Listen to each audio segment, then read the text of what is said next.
So the Small Business and Technology Development Center provides free one-on-one counseling. We focus on existing businesses primarily, but we do work with some pre-ventures, which is where you guys currently are. The business model canvas is a way that you can work your idea through. We found that very useful for our prospective entrepreneurs to validate their idea, to validate their value proposition, and figure out whether or not there is a business that can be built around that idea. And the business model obviously will help you, along with iCore and the client interviews or your prospective customer interviews that you'll be conducting through the process. The business model canvas is basically 9 boxes. Has everybody here seen a business model canvas before? Okay, cool. So there's a few of those that have seen it and a few that have not. It's underneath your value proposition canvas, if you want to pull it out. Yep. Set it on top. Look at it. Scribble on it, do whatever you want to do. So the value proposition, it starts at the middle of the canvas. It's 9 boxes. Each of them has basically a purpose. It starts in the middle of it, and it's the value proposition. I've seen it go a couple of different ways. Some started with the customer, which is all the way to the box. But typical one, it's the value proposition. And you guys worked through for the first part of the class today, you worked on the value proposition canvas, which is basically what is it that you're bringing to your customer? What is the value of your product or your service? And that's very important at the heart of your business should you move forward. Here's a good example of a value proposition for the Airbnb. And if I were to take the Airbnb completely out there, just by the value proposition for the host, income for the generation, easy transaction, meeting new people, if I just left, and we've done that exercise when we go through the business model canvas as you guys move forward to the next phase, just by putting those value proposition elements in there without me telling you that this is Airbnb, you'd be able to pick up very quickly that this is Airbnb. And what that tells you, or what that should kind of bring to the front, is that when you're deciding or when you're wording your value proposition, something about the product or the service or the business that you will eventually create out of it. The next box we go to the furthest right, and that's your customer segment. Who are they and why would they buy? Why would they pay for product or service that you're providing? So let's go around kind of a little bit. You guys worked on the business model canvas. How about someone who wants to tell me, you build that, why would they? What would they gain, or what pain would you be solving with the business, with the value proposition, with your product? So who wants to go? Who wants to tell me a little bit about how do your value proposition that you created just right now connects to the customers you're trying to serve with that? How about you guys? All right. Our product, which is the mole sign and light, I guess the value that our product brings is it lowers liability for moving around. We're right now focusing on, would be selling to like a high volume city school, not really an urban area. So whenever they're getting in or out of school, there's tons of cars coming in and out, tons of kids moving. So that's the pain that you have identified. So the way that we would relieve that pain would be by setting up these easy to set up lights, and you don't need to have a teacher standing right there. It would, one, make it more efficient moving around and cars are just moving around general traffic. It would be safer for them to use it. So by having it be safer, that eliminates the liability of possible accident, which at that point you're losing money and potentially whatever else you could lose if a kid gets hit. That's right. It also puts the parents and the children and whoever's at the school, it eases their mind on if the child is actually going to be hit or a liability of some sort. So you identified there's accidents that happen. That was the pain that you identified. The product solves that by being a portable light that they can establish. And so who's your customer? So the customer that we were looking at for this one was the school system in, like, say, Chicago or New York, where there's high volume for traffic. We also focused on our jobs were kid safety, liabilities, accident avoidance, unawareness from, like, children, and also just crossing the roads and road safety. That's cool. So you've identified basically what the pains were, how do you solve that, and who's purchasing your product to solve that pain. So does that make sense, that connection between, so if we were following through with the, thank you guys, with the Airbnb model, we identified the value proposition, the guests, who the customer service or who the customer segments are, they have two. Obviously, there's the customers, who are the people who utilizing the service, but also the hosts that are providing that particular, the rooms available or the house, the cabin, whatever it is that they're putting out there for rent. So next up, we're going to move to the channels. So we identified what the value is. We identified who the product or who the customer segments are. Now we need to identify how did that product or service gets to your customers, and that's channels. If we were to follow on the business model canvas on the Airbnb, and I chose that as a way to kind of demonstrate everybody's familiar with Airbnb,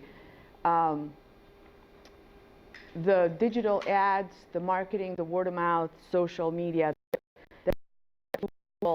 you know, room for rent, or if you Google places, they're probably going to come up as one of your top choices in there. So the platform that they're utilizing, the internet platform that they're utilizing to connect the client or to connect their value proposition with their segment, basically, the channels that they're using, it's the internet platform or the app that people can download. Next up, we're going to be, it's the customer relations. So just like in the channels, there are different for how do you get and how do you keep customers. And you have to think about that when you're generating your product. Once you product or you the product, it's out there to get to the customer, will that be the final step? Is the customer gets the product, is that the final, is that the end of it? Or how do you keep that customer? Like with the apps, for example, a lot of times people will download the app, and that's the benefit of the app, downloading it and utilizing it for, like Waze, for example, utilizing it to get from point A to point B. So once you get that initial revenue, what are the other ways that you can keep the customers that you currently have by adopting that app? And then how do you add more customers? Because that's going to generate further revenue for the business. And that's something you have to consider when you're looking at the product and the value proposition. Is this a one-time thing that you're done? Or is this something that you can eventually transform along the way and generate streams from the product? It can be maintenance on it. So you download something, or like in the case of the of Airbnb, the owner relationship, they started for the host there, they started adding products. So Airbnb, where it first generated, or when it first came out, and the Airbnb that you're utilizing, has anybody utilized that before? Okay, a few. There's another one, HomeAway, or there's another app where you can basically rent. The way that they started to the way that they are today, you know, almost like a decade later since they started, they're completely different. And the way that they did that is that they started adding additional products. The calendar was not a feature. They started adding the calendar. The customer experiences, the customer feedback. So all of these were ways that they kept adding to the value that they provided both of their customer segments so that they can keep the customers they had and generate further customers based on that. The next thing we're going to, and these are the bottom two are typically my favorite ones. It boils down to it, it's how do you make money doing what you're doing? How do you generate revenue at doing what you're doing? It's great, it serves a purpose, it solves a pain. At the end of the day, will people be willing to pay for it? So generating the revenue, it's where it basically sort of like the rubber hits the asphalt, in my opinion. You have to start thinking about, is this something that it's going to be adopted? Is this something that people are going to be willing to pay for? And then, is this something that you can make a revenue out of? Just because they can pay doesn't necessarily mean you'll make a revenue or you'll make a profit out of it. So in the revenue from the product, we talked about the app, and we talked about the example that we're seeing here, the Airbnb. How are they generating revenue? And their revenue streams, as you develop your product or as you add additional features to your product or service, it will evolve along that. You need to think, not necessarily as you're doing those customer interviews right now, but on the long term, is there a business opportunity? Because the ultimate idea behind this is to validate your idea, to validate the product so that to determine whether or not a business can come out of this. So the revenue for them, it's usually, for Airbnb in this case, is the lower cost for guests. It's cheaper to stay at an Airbnb than it is at a hotel, generally speaking. They're more available, and they're usually located in like places, if you're looking for a local experience or for someone who's like staying with the locals, that generally provides that rather than the hotel, and especially in the larger areas. At this product from basically to the customer, that the customer segments identified. Obviously, raising money, that's going to be a big thing, and we'll talk as you guys go through the second phase. We'll talk a little bit more about the options that are available out there, but key resources, whether you're doing non-diluted funding, raise funding, and that's typically grants, or which is done either through a portion of your company to a funder, to an investor, or debt financing, which is, you know, borrowing money, borrowing a loan from a bank to raise money so that to get the product. You manufacture this somewhere? Is this something that you are going to manufacture your one that you're going to have to identify fairly? Intellectual property that goes with the product. Do a search if something like that exists. If it doesn't, then that can be patent. That can be pretty expensive. And then, is there human resources that you're going to need? So is this something that you can do just with your team, or hire someone that's going to do the sales for your product or position your product out there? Sometimes what we find with business owners or entrepreneurs is that they're really good at trade. They generally know what that product does and how it. What they don't generally have an acumen is the sales part of it, going out there, approaching and identifying whether these customers are going to buy that or not. So is that something you're going to need to hire out to get, or is that something that one of your team members is good at doing? Make sense? I know I'm going pretty fast through these. So far, any questions? Like, any questions from you guys?